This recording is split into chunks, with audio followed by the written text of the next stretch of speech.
ಕ್ರಿಸ್ತನ ಪರಿಶುದ್ಧವಾದ ನಾಮಕ್ಕೆ ಸ್ತೋತ್ರವಾಗಲಿ. ಈ ದಿನ ನೀವು ಹೆಚ್ಚು ಉನ್ನತಿ ಹೊಂದುವಿರಿ ಎಂಬ ಸಂಗತಿಯನ್ನು ಕುರಿತು ಧ್ಯಾನಿಸೋಣ. ಯೆಹೆಜ್ಕೇಲ 17ನೇ ಅಧ್ಯಾಯ 22ರಿಂದ 24ನೇ ವಾಕ್ಯ. ಕರ್ತನಾದ ಯೆಹೋವನು ಇಂತೆನ್ನುತ್ತಾನೆ, ನಾನೇ ಎತ್ತರವಾದ ದೇವದಾರು ಮರದ ಮೇಲ್ಗಡೆಯ ರೆಂಬೆಯನ್ನು ತೆಗೆದು ಅದನ್ನು ನಡುವೆನು. ತುಟ್ಟ ತುದಿಯ ಚಿಗುರುಗಳಲ್ಲಿ ಅತಿ ಕೋಮಲವಾದದನ್ನು ಚಿವುಟಿ ಉನ್ನತೋನ್ನತವಾದ ಪರ್ವತದ ಮೇಲೆ ನಾಟುವೆನು. ನಾನು ಅದನ್ನು ಇಸ್ರಾಯೇಲಿನ ಪರ್ವತಾಗ್ರದಲ್ಲಿ ನೆಡಲು ಅದು ಸೊಂಪಾದ ದೇವದಾರು ಮರವಾಗಿ ರೆಂಬೆಗಳನ್ನು ಹರಡಿಸಿ ಫಲ ಕೊಡುವುದು. ಅದರಲ್ಲಿ ಸಕಲವಿಧ ಪಕ್ಷಿಗಳು ವಾಸಿಸುತ್ತಾ ಅದರ ರೆಂಬೆಗಳ ನೆರಳನ್ನು ಆಶ್ರಯಿಸುವವು. ಆಗ ಯೆಹೋವನಾದ ನಾನು ಎತ್ತರವಾದ ಮರವನ್ನು ತಗ್ಗಿಸಿ, ತಗ್ಗಾದದನ್ನು ಎತ್ತರಪಡಿಸಿ, ಹಸುರಾದದ್ದನ್ನು ಒಣಗಿಸಿ, ಒಣಗಿದ್ದನ್ನು ಚಿಗುರಿಸುತ್ತೇನೆ ಎಂದು ಅರಣ್ಯದ ಸಕಲ ವೃಕ್ಷಗಳು ತಿಳಿಯುವವು. ಇದನ್ನು ಯೆಹೋವನಾದ ನಾನೇ ನುಡಿದು ನಡೆಸಿದ್ದೇನೆ. ಆಮೆನ್. ದೇವತಾಶಾಸ್ತ್ರಜ್ಞರು ಹೇಳುವಂತೆ ಅದು ದೇವರ ದೈವಿಕತನವನ್ನು ಪ್ರತಿಬಿಂಬಿಸುವುದು ಮತ್ತು ಆ ಪರಿಶೀಲಿಸುವುದರಿಂದ ರೂಪಾಂತರಗೊಳ್ಳುವುದು.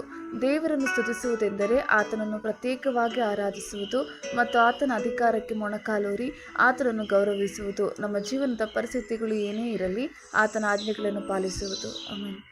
ಹಿಬ್ರು ಪದವನ್ನು ಹೆಚ್ಚಾಗಿ ಉನ್ನತ, ಘನಪಡಿಸು ಅನ್ನು ರಮ್, ಮೇಲೇರಿಸು, ಉನ್ನತೀಕರಿಸು ಅಥವಾ ಅಭಿವೃದ್ಧಿಪಡಿಸು ಎಂದು ಅನುವಾದಿಸಲಾಗುತ್ತದೆ. ಇದನ್ನು ದೇವರು ಮತ್ತು ಮನುಷ್ಯ ಎರಡರನ್ನು ಉಲ್ಲೇಖಿಸಿ ಬಳಸಲಾಗಿದೆ. ಉದಾಹರಣೆಗೆ ವಿಮೋಚನಾ ಕಾಂಡ 15:2, ನಮ್ಮ ಪಿತೃಗಳ ದೇವರು ಆತನೇ, ಆತನ ಮಹಿಮೆಯನ್ನು ಪ್ರಖ್ಯಾತಿಪಡಿಸುವೆವು. ಕೀರ್ತನೆ 99:5-5-9, ನಮ್ಮ ಯೆಹೋವ ದೇವರನ್ನು ಘನಪಡಿಸಿರಿ. ಹೋಲಿಕೆ ಮಾಡಿ ನೋಡುವುದಾದರೆ ಕೀರ್ತನೆ 107:32, 118:28ನೇ ವಾಕ್ಯ. 1 ಸಮುವೇಲ 2:10, ತನ್ನ ಅಭಿಷಿಕ್ತನ ಕೊಂಬನ್ನು ಉನ್ನತ ಮಾಡುವನು. ಆಮೆನ್. ದೇವರ ಉದಾತ್ತತೆಯು ದೇವರ ಉನ್ನತ ದೃಷ್ಟಿಕೋನದಿಂದ ಹರಿಯುತ್ತದೆ, ಏಕೆಂದರೆ ನಾವು ಆತನ ಗುಣಲಕ್ಷಣಗಳು ಮತ್ತು ಕಾರ್ಯಗಳ ಶ್ರೇಷ್ಠತೆಗಾಗಿ ಆತನನ್ನು ಸರಿಯಾಗಿ ಗೌರವಿಸುತ್ತೇವೆ ಮತ್ತು ಆತನ ಅಗ್ರತೆಯನ್ನು ಇಂದ ನಾವು ಹಿಡಿತಕ್ಕೆ ಬರುತ್ತೇವೆ. ದೇವತಾಶಾಸ್ತ್ರಜ್ಞರು ಹೇಳುವಂತೆ ಅದು ದೇವರ ದೈವಿಕತ್ವವನ್ನು ಪ್ರತಿಬಿಂಬಿಸುವುದು ಮತ್ತು ಆ ಪರಿಶೀಲಿಸುವುದರಿಂದ ರೂಪಾಂತರಗೊಳ್ಳುವುದು. ದೇವರನ್ನು ಸ್ತುತಿಸುವುದೆಂದರೆ ಆತನನ್ನು ಪ್ರತ್ಯೇಕವಾಗಿ ಆರಾಧಿಸುವುದು ಮತ್ತು ಆತನ ಅಧಿಕಾರಕ್ಕೆ ಮೊಣಕಾಲೂರಿ ಆತನನ್ನು ಗೌರವಿಸುವುದು. ನಮ್ಮ ಜೀವನದ ಪರಿಸ್ಥಿತಿಗಳು ಏನೇ ಆಗಿದ್ದರೂ ಆತನ ಆಜ್ಞೆಗಳನ್ನು ಪಾಲಿಸುವುದು.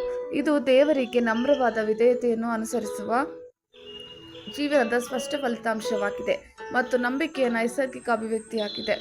ಏಕೆಂದರೆ ನಂಬಿಕೆಯು ನಾವು ನಿರೀಕ್ಷಿಸುವವುಗಳ ವಿಷಯವಾಗಿ ಭರವಸೆದಿಂದಿರುವುದು, ಕಣ್ಣಿಗೆ ಕಾಣದವುಗಳನ್ನು ನಿಜವೆಂದು ತಿಳಿದುಕೊಳ್ಳುವುದು ಆಗಿದೆ. ಆದುದರಿಂದ ದೇವರನ್ನು ಸ್ತುತಿಸುವುದೆಂದರೆ ಆತನ ವಾಗ್ದಾನಗಳನ್ನು ಮತ್ತು ಆಜ್ಞೆಗಳನ್ನು ನಂಬುವುದು ಮತ್ತು ಅದರಂತೆ ನಡೆದುಕೊಳ್ಳುವುದು. ನಮ್ಮ ಪ್ರತಿಫಲವು ಆತನಿಂದ ಬರುತ್ತದೆ ಎಂದು ತಿಳಿದುಕೊಂಡು ಆತನ ವಾಕ್ಯವನ್ನು ನಂಬುವುದು ಮತ್ತು ವಿನಮ್ರತೆಯಿಂದ ಅದನ್ನು ಕಾರ್ಯಗತಗೊಳಿಸುವುದು. ನೀವು ಬಹಳ ಫಲ ಕೊಡುವುದರಿಂದಲೇ ನನ್ನ ತಂದೆಗೆ ಮಹಿಮೆ ಉಂಟಾಗುವುದು. ಆಮೆನ್. ಸಂಕ್ಷಿಪ್ತವಾಗಿ ಹೇಳುವುದಾದರೆ ನಮ್ಮ ಶಿಲುಬೆಯನ್ನು ತೆಗೆದುಕೊಂಡು ಆತನನ್ನು ನಿಜವಾದ ಶಿಷ್ಯರಾಗಿ ಅನುಸರಿಸುವ ಮೂಲಕ ನಾವು ಆತನನ್ನು ಘನಪಡಿಸಲು ಪ್ರಯತ್ನಿಸುತ್ತೇವೆ.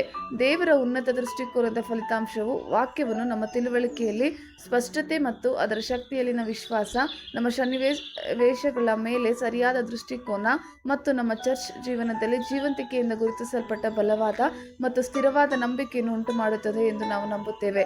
ಯೆಹೋವನು ಎಂದೆಂದಿಗೂ ಮಹಿಮೆ ಹೊಂದುವನು. ಆಮೆನ್. ಈ ಕಾರಣದಿಂದ ದೇವರು ಆತನನ್ನು ಅತ್ಯುನ್ನತ ಸ್ಥಾನಕ್ಕೇರಿಸಿ ಎಲ್ಲ ಹೆಸರುಗಳಿಗಿಂತ ಶ್ರೇಷ್ಠವಾದ ಹೆಸರನ್ನು ಆತನಿಗೆ ದಯಪಾಲಿಸಿದ್ದಾನೆ. ಆದುದರಿಂದ ಸ್ವರ್ಗ, ಮೃತ್ಯು, ಪಾತಾಳಗಳಲ್ಲಿರುವವರೆಲ್ಲರೂ ಯೇಸುವಿನ ಹೆಸರಿನಲ್ಲಿ ಅಡ್ಡಬಿದ್ದು ಯೇಸು ಕ್ರಿಸ್ತನನ್ನು ಒಡೆಯನೆಂದು ಪ್ರತಿ ನಾಲಿಗೆಯು ಪ್ರತಿಜ್ಞೆ ಮಾಡಿ ತಂದೆಯಾದ ದೇವರಿಗೆ ಘನವನ್ನು ಸಲ್ಲಿಸುವರು. ಎಂದೆಂದಿಗೂ ತಂದೆಯಾದ ದೇವರಿಗೆ ಮಹಿಮೆಯಾಗಲಿ. ಹಲ್ಲೆಲೂಯಾ. ಎಲ್ಲ ಹೆಸರುಗಳಿಗಿಂತ ಶ್ರೇಷ್ಠವಾದ ಹೆಸರು. ಫಿಲಿಪ್ಪಿದವರಿಗೆ ಬರೆದ ಪತ್ರಿಕೆ 2ನೇ ಅಧ್ಯಾಯ 9-11ನೇ ವಾಕ್ಯ. ಈ ಕಾರಣದಿಂದ ದೇವರು ಆತನನ್ನು ಅತ್ಯುನ್ನತ ಸ್ಥಾನಕ್ಕೆ ಏರಿಸಿ ಎಲ್ಲ ಹೆಸರುಗಳಿಗಿಂತ ಶ್ರೇಷ್ಠವಾದ ಹೆಸರನ್ನು ಆತನಿಗೆ ದಯಪಾಲಿಸಿದ್ದಾನೆ. ಆದುದರಿಂದ ಸ್ವರ್ಗ, ಮೃತ್ಯು, ಪಾತಾಳಗಳಲ್ಲಿರುವವರೆಲ್ಲರೂ ಯೇಸುವಿನ ಹೆಸರಿಗೆ ಬಿದ್ದು ಯೇಸು ಕ್ರಿಸ್ತನನ್ನು ಒಡೆಯನೆಂದು ಪ್ರತಿಜ್ಞೆ ಮಾಡಿ ತಂದೆಯಾದ ದೇವರಿಗೆ ಘನವನ್ನು ಸಲ್ಲಿಸುವರು. ಆಮೆನ್. ಕರ್ತನ ಕೃಪೆ ನಿಮ್ಮೆಲ್ಲರೊಂದಿಗಿರಲಿ.